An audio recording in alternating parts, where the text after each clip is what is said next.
अमेरिकी डॉलर की बादशाहत को चैलेंज कर रही हैं। क्या ये सब एक सोची समझी स्ट्रैटेजी का हिस्सा है? जरा इस नंबर पर गौर कीजिए, $29 बिलियन, वो भी सिर्फ एक महीने में। अक्टूबर में ब्रिक्स देशों ने इतनी बड़ी रकम के अमेरिकी ट्रेजरी बॉन्ड्स बेच डाले। ये आंकड़ा, ये इस खामोश जंग की कहानी को और भी सीरियस बना देता है ना?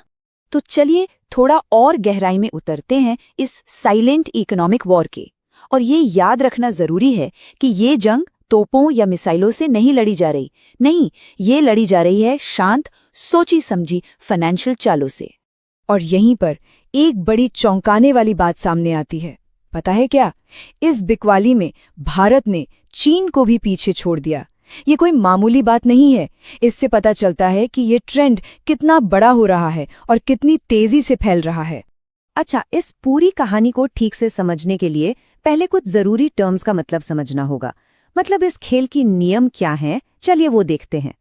तो सबसे पहले ये यूएस ट्रेजरी बॉन्ड आखिर है क्या? देखिए, आसान भाषा में समझिए, ये अमेरिकी सरकार को दिया गया एक लोन है। सरकार को कैश दिया जाता है और बदले में सरकार एक बॉन्ड, मतलब एक तरह का IOU देती है। IOU कि मैं आपका कर्जदार हूं। और दशकों से पूरी दुनिया इसे सबसे सेफ इन्वेस्टमेंट मानती आई है। एक ऐसी गारंटी जिस पर कोई सवाल ही नहीं था। और दूसरा शब्द है डी-डॉलराइजेशन। इसका मतलब भी सीधा सा है, डॉलर पर अपनी डिपेंडेंसी कम करना और धीरे धीरे दूसरी चीजों की तरफ जाना, जैसे गोल्ड या दूसरी करेंसीज। ये एक तरह का शांत विद्रोही समझिए।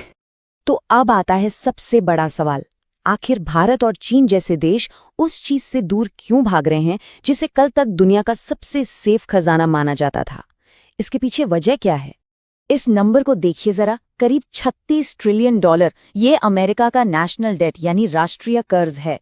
और ये इतना ज्यादा है कि अब ये अमेरिका की पूरी इकोनॉमी, उसकी GDP से भी बड़ा हो चुका है। ये अपने आप में एक बहुत बड़ा रेड फ्लैग है। तो इस बिकवाली के पीछे मोटे तौर पर 3 बड़ी वजहें हैं।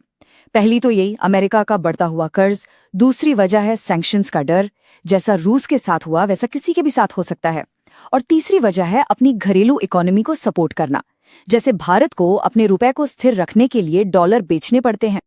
और सिचुएशन कितनी बिगड़ चुकी है इसका अंदाजा इस बात से लगाइए कि अमेरिका अब पुराने कर्ज पर सिर्फ ब्याज चुकाने के लिए नया कर्ज ले रहा है।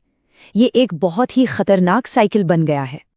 और इस ट्रेंड की वजह से ना दुनिया साफ साफ 2 खेमों में बंटती दिख रही है। एक तरफ वो देश हैं जो डॉलर से दूरी बना रहे हैं और दूसरी तरफ वो जो अभी भी डॉलर पर भरोसा कर रहे हैं। चलिए देखते हैं कौन किधर खड़ा है। जरा चीन और भारत के आंकड़े देखिए। 1 साल पहले चीन के पास करीब $760 बिलियन के बॉन्ड्स थे, जो अब घटकर $680 बिलियन रह गए हैं। वहीं भारत ने भी अपनी होल्डिंग्स 240 बिलियन से घटाकर 190 बिलियन कर दी हैं। ये कोई छोटा मोटा उतार चढ़ाव नहीं है, ये एक सोची समझी स्ट्रैटेजी दिखती है।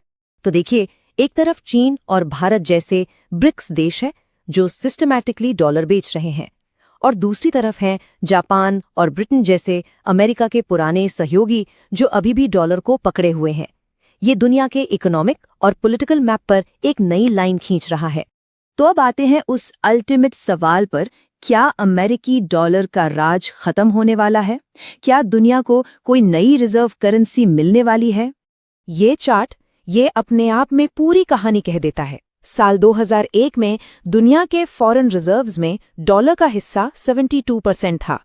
आज ये घटकर सिर्फ 56% पर आ गया है। गिरावट धीमी है लेकिन लगातार हो रही है, और यही डॉलर के भविष्य पर एक बहुत बड़ा सवाल खड़ा करती है। अच्छा, इसका मतलब ये बिल्कुल नहीं है कि डॉलर कल ही क्रैश हो जाएगा। नहीं, जैसा कि कहा जाता है, ये कोई 100 मीटर की रेस नहीं है, ये एक लंबी मैराथन है।